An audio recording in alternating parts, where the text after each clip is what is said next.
ডিনারে। কিন্তু এই যে নারীরা গত 1 বছর ধরে আমাদের রাস্তাঘাটে তারা হ্যারাসমেন্টের শিকার হয়েছে, আমাদের সোশ্যাল মিডিয়াগুলোতে নারীদেরকে বুলিংয়ের শিকার হতে হয়েছে। আমাদের ইউনিভার্সিটিগুলোতে যান, সেখানে কিন্তু দেখা যাচ্ছে মেয়েদের একই অবস্থা, মানে সেই একই ধরনের হ্যারাসমেন্টের মধ্যে দিয়ে তাকে প্রতি মুহূর্তে যেতে হয়।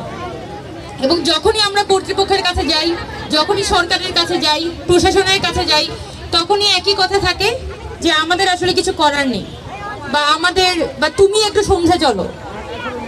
তো একই নিয়ম, একই জীবন আবার মেয়েদের উপরে চাপিয়ে দেওয়া হয়েছে। এবং জুলাই মাস আসার পরে হয়তো একটা দিবস ঘোষণা করে শুধুমাত্র মেয়েদের অবদানগুলোকে লক করার চেষ্টা করা হচ্ছে। তো আমি যেটা বলবো যে জুলাই মাস তো শুধুমাত্র ঢাকায় আন্দোলন হয়নি, সারা বাংলাদেশ ব্যাপী কিন্তু মেয়েরা রাস্তায় নেমেছিল। এবং শুধুমাত্র কিছু সীমাবদ্ধ জায়গায় সীমাবদ্ধ না থেকে কিভাবে সারা বাংলাদেশের মেয়েদেরকে আমরা একত্রিত করতে পারি সেই বিষয়ে আমাদের উদ্যোগ প্রয়োজন। আমার সামনে নারী ও শিশু বিষয়ক উপদেষ্টা আছেন, তারই এটা দায়িত্ব যে আমাদের যে 11 জন শহীদ পরিবার আছে, সেই 11 জন নারী শহীদদের স্বীকৃতির জন্য তারা কি ধরনের উদ্যোগ গ্রহণ করতে পারে। কারণ আমরা এখনো পর্যন্ত দেখিনি যে তাদের পক্ষ থেকে খুব যুগান্তকারী কোনো উদ্যোগ তারা গ্রহণ করেছে। আর দ্বিতীয়ত, সারা বাংলাদেশে যে নারীরা রাস্তায় নেমে এসেছিল, আমাদের যে গৃহিণীরা, আমাদের আম্মারা, তারা যে রাস্তায় নেমে এসেছিল, তাদের কোনো অবদান কিন্তু এই মুহূর্তে আমরা স্বীকৃতি হতে দেখি না। যে নারীরা এসেছিল তারা আবার আগের মতো ঘরে ফিরে গেছে। তো আমি বিশেষ করে নারী ও শিশু বিষয়ক মন্ত্রণালয়কে অনুরোধ জানাবো যে আপনাদের হাতে যেহেতু সুযোগ আছে, আপনারা এই নারীদেরকে খুঁজে বের করুন। আমরাও আছি, আমরাও সাহায্য করব। কিন্তু সারা বাংলাদেশের মেয়েদেরকে পুনরায় রাজপথে আনতে এবং মেয়েদেরকে একজোট করতে আসলে বর্তমান যে সরকার, অন্তর্বর্তীকালীন সরকার, তাদের বিশেষ ধরনের সহযোগিতা আমাদের প্রয়োজন। এবং সর্বশেষ বলি যে শুধুমাত্র দিবসের মধ্যে বাধা থাকলে হবে না। আমাদের 5 আগস্ট পরবর্তী সময়ে এখনো পর্যন্ত আমাদের ঢাকা বিশ্ববিদ্যালয় বলি, জাহাঙ্গীরনগর বলি, আমাদের রাজশাহী বিশ্ববিদ্যালয় বলি, আমাদের হলের গেটগুলোতে 10টার পরে যদি একটা মেয়ে ঢুকে, তাকে প্রচন্ড রকমের কটু কথা শুনতে হয়, যেন কোনো একটা অপরাধ করে ফেলেছে। এবং আজকে একটা দিনের জন্য শুধুমাত্র তাদেরকে বলা হচ্ছে যে তারা 12টা পর্যন্ত বাইরে, সারা রাত তারা বাইরে থাকতে পারবে।